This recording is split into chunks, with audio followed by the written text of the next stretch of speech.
সেই সূত্র ধরেই আরো দুইটি কথা আমি সংযোজন করছি। শান্তিদেব ঘোষের অনেকগুলো বই আছে রবীন্দ্রসঙ্গীত সম্পর্কে। তার মধ্যে একটি বই আমি দুদিন আগেই পড়ছিলাম, তার স্মৃতি সম্বলিত পুস্তক জীবনের ধ্রুবতারা। তো সেখানে একটি কথা পড়ে আমার ভীষণ ভালো লাগলো।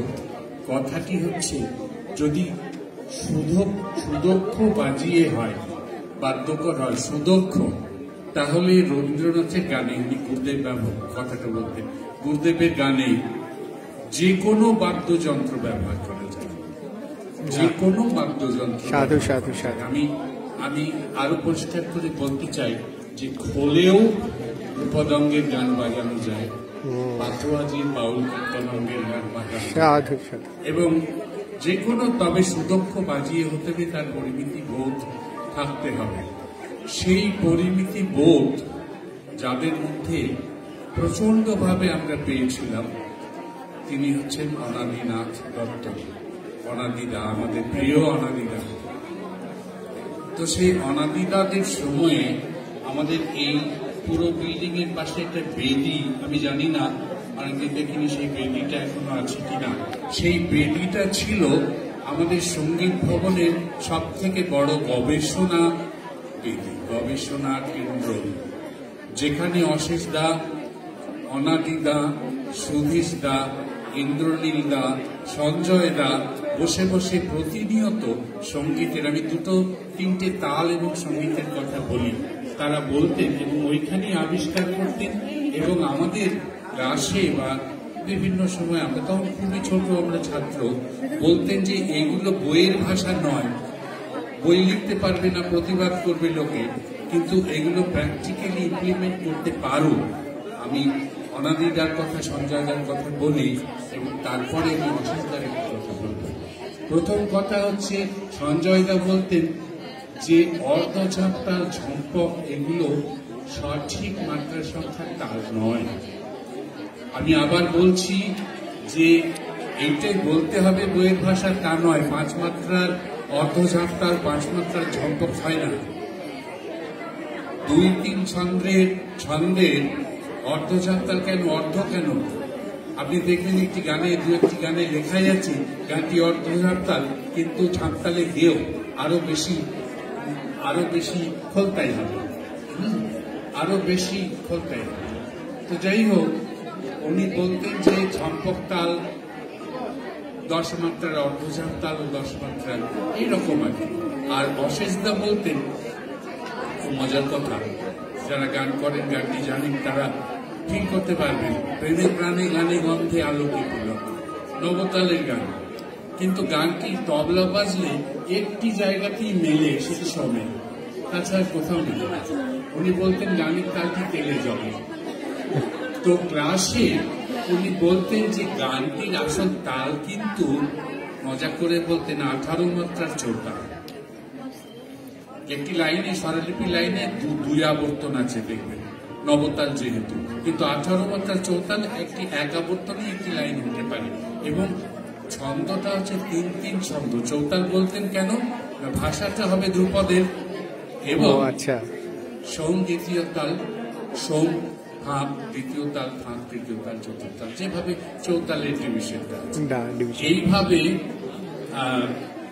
করলে, আমরা করে দেখেছি, করলে কিন্তু ভীষণ ভাবে ভালো লাগে, পুরো গানের একটা ছন্দের একটা আবর্ত তৈরি হয়। কিন্তু নবতালে মনে হয় একটা নাট বল্টু সমেত একটা টেকনিক্যাল একটা জিনিস সৌমে এসে মিলছে, ধরাস করে, তারপরে আর মিলছে না, আরে আরে আরে আরে গোটা গানটি। যাই হোক, এটা বললাম ওদের কথা।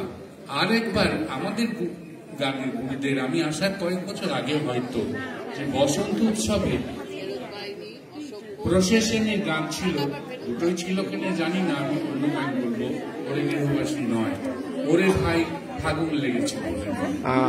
আমি দেখিনি, কিন্তু গুরুদের মুখে শুনেছি যে সেখানে বেশ কয়েকটি ঢোল, পুজোতে যে ঢোল বাজে, সেই ঢোলের চড়া দিকটা এবং বাঁয়ে নরম দিকটা, কাঠির দিকটা বাজিয়ে ওরে ভাই ফাগুন লেগেছে বনে বনে গানটি এখানে হয়েছিল এবং সেটি এত মনোগ্রাহী হয়েছিল তার ইতিহাস আমি গুরুদের মুখে শুনেছি। আরেকটি কথা বলি, সেটা এখনকার ছাত্রছাত্রীদের বেশি করে বলবো। পুরনো ছাত্রছাত্রীদের আমি বলছি না এখনকার ছাত্রছাত্রীদের মধ্যে সেটি নেই, যে ভক্তি শ্রদ্ধা এবং সম্মান বোধ। আমি অবাক হয়েছিলাম একটি দৃশ্য দেখে, একদম আমার সামনে যে ঘরটি রয়েছে ওই ঘরে বীরেন্দা ক্লাস করছি, গানটিও আমার মনে হচ্ছে, আমার স্মৃতিশক্তি একটু বেশি এখনো। তোমার আমার এই বিরহের অন্তরালে, এই দরজা দিয়ে, তখন কিন্তু এটা ছিল দ্বিতীয় দরজা, এটি ছিল প্রথম দরজা, এখন এটি ক্লোজ হয়ে গেছে, এটি শৈলজাদা শেষবারের মতো এখানে 1 মাসের জন্য ভিজিটিং প্রফেসর হয়ে এসেছে। আর সঙ্গীত ভবনে দুটি ঐতিহাসিক হারমোনিয়াম ছিল, বোধহয় এখন কোনোটি নেই, দুটি নেই।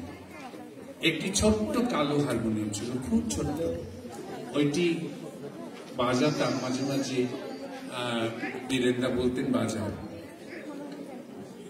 গানটি আমি বাজাচ্ছি, বীরেন্দা শেখাচ্ছেন। তখন ছাত্রছাত্রী অনেক কম, আমি বোধহয় তখন ফার্স্ট ইয়ার কি সেকেন্ড ইয়ারে পড়ি। শৈলজাদা ঢুকছেন এখানে ক্লাস নেবেন, কমন ক্লাস। তো উনি বললেন সর্বনাশ করেছে, হারমোনিয়ামটা সঙ্গীত ভবনের এমন জায়গায় এক্ষুনি 1 সেকেন্ডের মধ্যে ঢুকিয়ে দিয়ে এসো যেন কেউ খুঁজে না পায়, তা নাহলে আমার পিঠে কতগুলো যে ছড়ি ভাঙবে চিন্তা করতে পারবে। শৈলজাদা কিন্তু তখন 70 ঊর্ধ্ব এবং বীরেন্দা 7 ঊর্ধ্ব। আমি অবাক বিস্ময়ে, আমি গুরুর প্রতি ভক্তি এবং শ্রদ্ধা, আজকে যেটি অনেকের ক্ষেত্রে ছোট ছেলেরা পাশ করে বেরিয়ে গিয়েই তারা বড়দের, অনেকে, সবাই নয় কিন্তু মাফ করবেন আমার কথায়, সেই সম্মান দিতে শেখেনি। অতএব সঙ্গীত জগতে যারা এসেছ, আমার থেকে যারা ছোট, তাদের বলছি যে আগে ভালো মানুষ হওয়ার চেষ্টা করবে, তার সঙ্গে সঙ্গীতকে বহন করবে এবং মানুষকে শ্রদ্ধা করতে শিখবে। আমি বলছি না শ্রদ্ধা করতে কেউ জানে না। যাই হোক, রবীন্দ্রনাথের গান নিছক গান নয়, রবীন্দ্রনাথের গানের মধ্যে অনেক কিছু আছে যেগুলো বলার অপেক্ষা রাখে না, আমি বলছিও না। সেই রকম একটি গান, এখন তো বসন্তের আবহে বসন্তের গানগুলি বেশি মানাচ্ছি, কিন্তু এটি খুব অতি পরিচিত গান, আমি আপনাদের সামনে এবং পেশ করে আমার অনুষ্ঠান। আমি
সেটি গেছে আকাশ ভরে সূর্য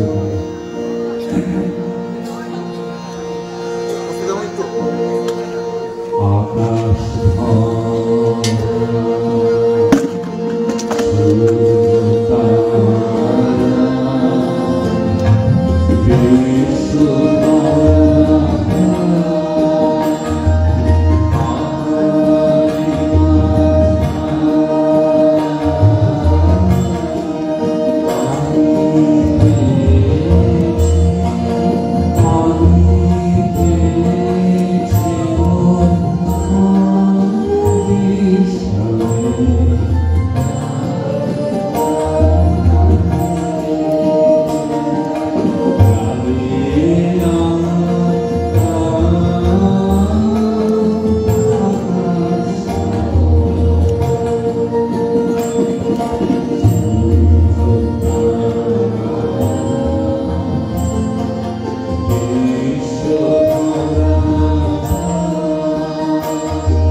Amen.